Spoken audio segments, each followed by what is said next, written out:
വളരെ കൂടുതൽ എല്ലാവരും ഈ പുണ്യമായ ദിനരാത്രങ്ങളിൽ ദുആ കൊണ്ട് കടപ്പെട്ടവരാണ് നമ്മുടെ സഹോദരങ്ങളായ ഫലസ്തീനികൾ.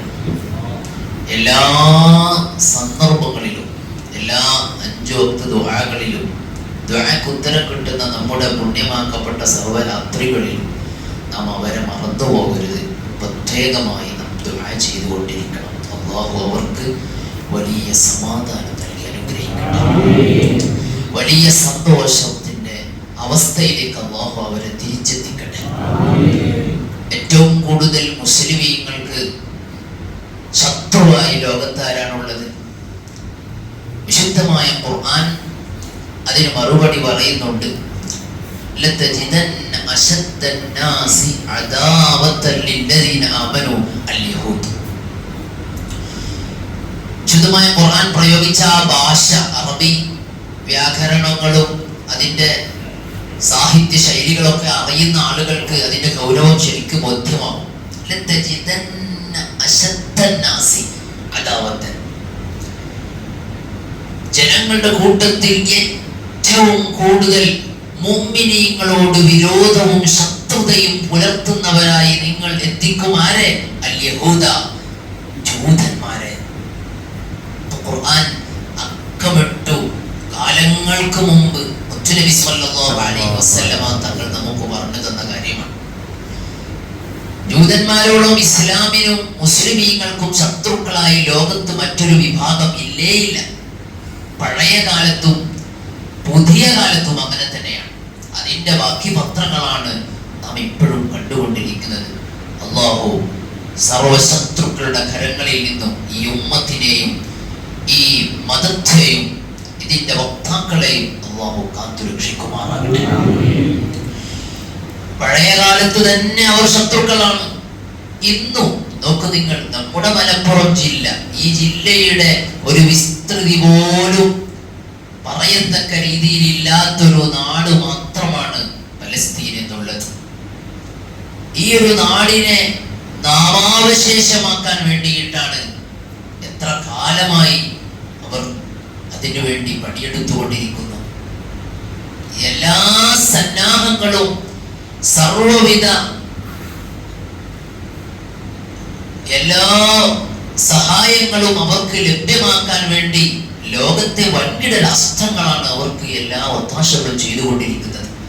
എന്നിട്ടും വേണ്ട രീതിയിൽ അതിനെ പരാജയപ്പെടുത്താനോ അല്ലെങ്കിൽ അവരുടെ കഴിവനുസരിച്ച് അവരുടെ അടുത്തുള്ള സന്നാഹങ്ങളും അവരുടെ അടുത്തുള്ള പുതിയ കാലഘട്ടത്തിൽ ഒരു നാടിനെയും മനുഷ്യന്മാരെയും ഉന്മൂലനം ചെയ്യാൻ വേണ്ട സർവ കാര്യങ്ങളും ഒത്തിണങ്ങിയിട്ടും ഇന്നും അത് സാധ്യമായിട്ടില്ല എന്നത് മറ്റൊരു സത്യമാണ്. ശത്രുക്കളായ അവർ തന്നെ പറയാതെ പറഞ്ഞുകൊണ്ടിരിക്കുകയാണ്, ഇവർ വല്ലാത്തൊരു കൂട്ടരാണ്, ഇവരെ നശിപ്പിക്കാൻ അത്ര പെട്ടെന്നൊന്നും സാധ്യമല്ല എന്ന രൂപത്തിൽ അവർ എഴുതുകയും പറയുകയും ഒക്കെ ചെയ്തുകൊണ്ടിരിക്കുന്നു. നമ്മളത് കണ്ടുകൊണ്ടിരിക്കുന്നു. ചുരുക്കി പറഞ്ഞാൽ നമ്മുടെ ദുആയിൽ എപ്പോഴും അവരെല്ലാവരും ഉണ്ടാവണം എന്നതിന് വേണ്ടിയിട്ടാണ് ഇത് പറഞ്ഞത്. ജൂതന്മാർ എന്നും ഇസ്ലാമിനെ ശത്രുപക്ഷത്ത് നിന്ന് പ്രവർത്തിച്ച ചരിത്രമേ നമുക്ക് കാണാൻ കഴിയുകയുള്ളൂ. അത് നബി സല്ലല്ലാഹു അലൈഹി വസല്ലമ തങ്ങളുടെ കാലത്തിന്റെ മുൻപും ശേഷവും അത് അങ്ങനെ തന്നെ ഉണ്ടായിട്ടുണ്ട്. ഏതായാലും മസ്ജിദുൽ അഖ്സ അത് ഇസ്ലാമിന്റെ മുസ്ലിമീങ്ങളുടെ കരങ്ങളിൽ തന്നെ എത്തിച്ചേരും. ബൈത്തുൽ മുഖദ്ദസ് അത് ഇസ്ലാമിന്റെ മുസ്ലിമീങ്ങളുടെ കരങ്ങളിൽ തന്നെ ഭദ്രമായി ലഭിക്കും. അതിന്റെ ചില ഇടവേളകളിൽ പലതും സംഭവിച്ചുകൊണ്ടിരിക്കുന്നു എന്നതാണ് ഇപ്പോൾ നമ്മൾ കണ്ടുകൊണ്ടിരിക്കുന്നത്. ഏതായാലും മുഅ്മിനീങ്ങളാണ് അവരെല്ലാം. അല്ലാഹുവിന്റെ റസൂൽ സ്വല്ലല്ലാഹു അലൈഹി വസല്ലമ തങ്ങൾ പറഞ്ഞു, അൽ മുഅ്മിനു ലിൽ മുഅ്മിനി കൽ ബുനിയാൻ. ഒരു മുഅ്മിനായ മനുഷ്യൻ മറ്റൊരാൾ മുഅ്മിനായ മറ്റൊരു മനുഷ്യനെ സംബന്ധിച്ചിടത്തോളം ഒരു കെട്ടിടം പോലെയാണ്. യശുദ്ദു ബഅദുഹും ബഅദ. അതിൽ ഒന്ന് മറ്റൊന്നിനെ ശക്തിപ്പെടുത്തിക്കൊണ്ടിരിക്കും, ഒന്ന് മറ്റൊന്നിന് ഭദ്രത നൽകിക്കൊണ്ടിരിക്കും. ഇതുപോലെയായിരിക്കണം മുഅ്മിനീങ്ങൾ, അല്ലെങ്കിൽ അങ്ങനെയാണ് മുഅ്മിനീങ്ങളായ ആളുകൾ. ഈ ഈ ഒരു ബിൽഡിംഗ്, ഈ ഒരു തൂണില്ലെങ്കിൽ ഇതിന്റെ നിലനിൽപ്പ് അത് ആശങ്കാവഹമാണ്. ഒരു സൈഡിലുള്ള ഒരു ഭാഗത്തുള്ള ചുവരിൽ നഷ്ടപ്പെട്ടു കഴിഞ്ഞാൽ ഇതിന്റെ നിലനിൽപ്പ് അത് ബേജാറാണ്, ആശങ്കയുള്ള കാര്യമാണ്.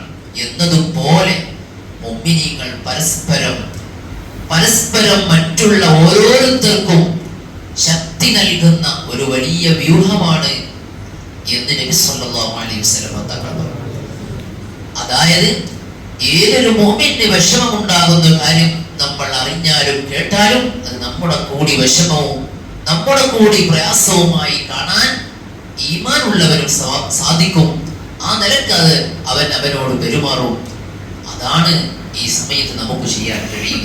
മറ്റു ഒരു സഹായങ്ങളും നമുക്ക് ചെയ്യാൻ കഴിയില്ലെങ്കിലും ദുആ കൊണ്ട് സഹായിക്കാൻ നമുക്ക് സാധിക്കും. അല്ലാഹു തൗഫീഖ് നൽകി അനുഗ്രഹിക്കുമാറാകട്ടെ. അല്ലാഹു തൗഫീഖ് നൽകി അനുഗ്രഹിക്കുമാറാകട്ടെ. ജൂതന്മാരുടെ അടക്കമുള്ള സർവശത്രുക്കളുടെ ശർറുകളിൽ നിന്നും ഈ ഉമ്മത്തിനെ അല്ലാഹു കാത്തു രക്ഷിക്കുമാറാകട്ടെ. ഈ ഉമ്മത്തിനെ അല്ലാഹു കാത്തു സലാമത്താക്കി അനുഗ്രഹിക്കുമാറാകട്ടെ. നൂറുകണക്കിന് പിഞ്ചു മക്കളാണ് ദിനേന ബോംബാക്രമണങ്ങൾക്കും മറ്റും ഇരയായിക്കൊണ്ട് മരിച്ചു വീണുകൊണ്ടിരിക്കുന്നത്. നിങ്ങൾ ആലോചിച്ച് നോക്കുക, അതിൻ്റെ ഒരു അവസ്ഥ എത്രമാത്രം ഭയാനകമാണ്. ആ അവസ്ഥ എന്നുള്ളത് വളരെയധികം ഹൃദയവേദന ഉണ്ടാക്കുന്ന കാഴ്ചകളാണ് ഓരോ ദിവസവും പത്രമാധ്യമങ്ങളിലൂടെയും സോഷ്യൽ മീഡിയയിലും നമുക്ക് കാണാൻ കഴിയുന്നത്. ആ ഹൃദയവേദനമായ കാഴ്ചകൾ കാണുമ്പോൾ നാം ഉള്ളൊരുക്കി ഈ സുന്ദരമായ രാത്രികളിൽ അല്ലാഹുവിനോട് പറയുക, നല്ലൊരു ഫത്ഹ് നമുക്ക് ലഭിക്കണം. ആ മക്കൾക്കും ആ നാടിനും അല്ലാഹുവിന്റെ ഭാഗത്തിൽ നിന്നുള്ള വലിയൊരു നസ്റും സഹായവും ലഭിക്കണം. അത് നമ്മുടെ കൂടെ ആവശ്യമായി കണ്ടുകൊണ്ട് നമ്മൾ അല്ലാഹുവിനോട് ദുആ ചെയ്യുക. അല്ലാഹു തൗഫീഖ് നൽകി അനുഗ്രഹിക്കുമാറാകട്ടെ. അല്ലാഹു തൗഫീഖ് നൽകി അനുഗ്രഹിക്കുമാറാകട്ടെ.